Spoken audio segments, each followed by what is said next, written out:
सालों साल पहले एक बुढ़िया सूर्य देव की भक्ति में पूरी तरह से लीन थी। वो हर रविवार को सुबह स्नान कर घर के आंगन को गोबर से अच्छी तरह लिपाई करके सूर्य देव की पूजा करती थी। फिर सूर्य देव के लिए व्रत रखकर शाम को उन्हें भोग लगाने के बाद भोजन करती थी। उस बुढ़िया की भक्ति भावना से देव काफी प्रसन्न थे और भगवान की कृपा से उस बुढ़िया को किसी तरह की परेशानी नहीं होती थी।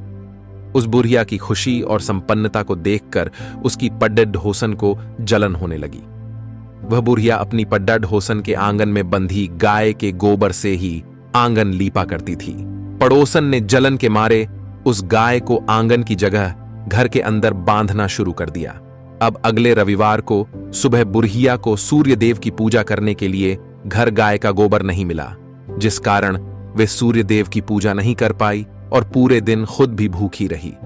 रात में सूर्य देव उस बुढ़िया को सपने में आए और उससे पूजा न करने और भोग न लगाने का कारण पूछा। जवाब में बुढ़िया ने बताया, घर के आंगन को लीपने के लिए गोबर नहीं था, इसलिए पूजा नहीं कर पाई। पूजा नहीं की तो भोग भी नहीं चढ़ाया। बुढ़िया की बातें सुनकर सूर्य देव उनसे कहते हैं कि मैं तुम्हारी भक्ति से प्रसन्न हूं, इसलिए मैं तुम्हें एक गाय दे रहा हूं। वो तुम्हारे घर को धन से भर देगी। ये कहते ही सूर्य देव उसके सपने से चले गए। अगली सुबह जब बुढ़िया की आंखें खुलती हैं, तब वह देखती है कि उसके आंगन में एक सुंदर गाय और बछड़ा बंधा हुआ है। यह सब देखकर वह हैरान हो गई। उसे सपने की कोई बात याद नहीं थी। इसे उसने सूर्यदेव की कृपा समझा और गाय को चारा देने लगी। बुढ़िया के आंगन में सुंदर गाय और बछड़े को देखकर पड्डहोसन की जलन बढ़ गई। कुछ देर बाद जब बुढ़िया घर के अंदर जाती है तो गाय सोने का गोबर करती है।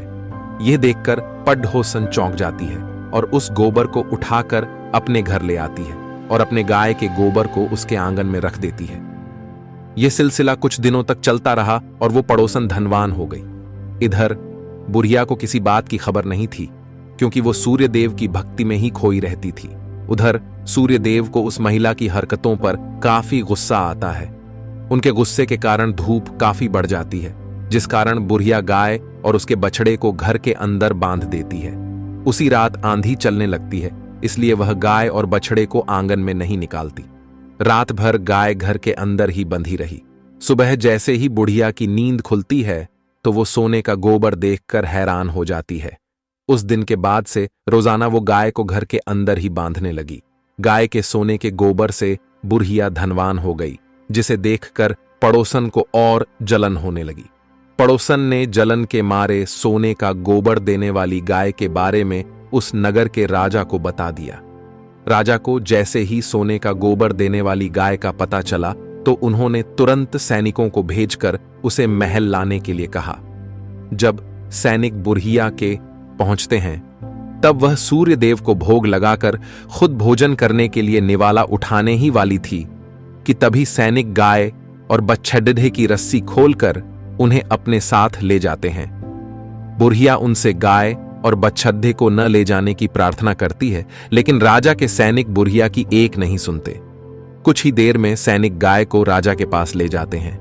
राजा गाय की सुंदरता को देखकर बहुत खुश होते हैं और उसे अपने ही पास रख लेते हैं।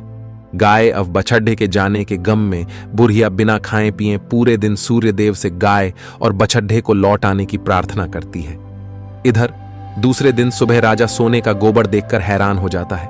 उधर बुढ़िया भूखी प्यासी सूर्यदेव की प्रार्थना में लगी रहती है।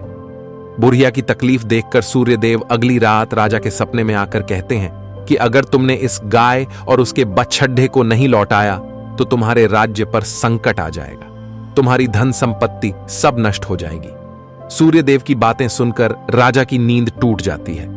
दूसरे दिन सुबह वो बुढ़िया को गाय और बछड़ा लौटा देते हैं, साथ ही उसे कुछ धन भी देते हैं और उसकी पड़ोसन को सजा देते हैं। सूर्यदेव की इस चमत्कारी गाय और बुढ़िया पर उनकी कृपा को देखकर राजा पूरे नगर के लोगों को हर रविवार सूर्यदेव की पूजा करके व्रत रखने के लिए कहते हैं। तभी से ही रविवार के व्रत का चलन शुरू हुआ और राजा के पूरे राज्य में खुशियां ही खुशियां छा गईं।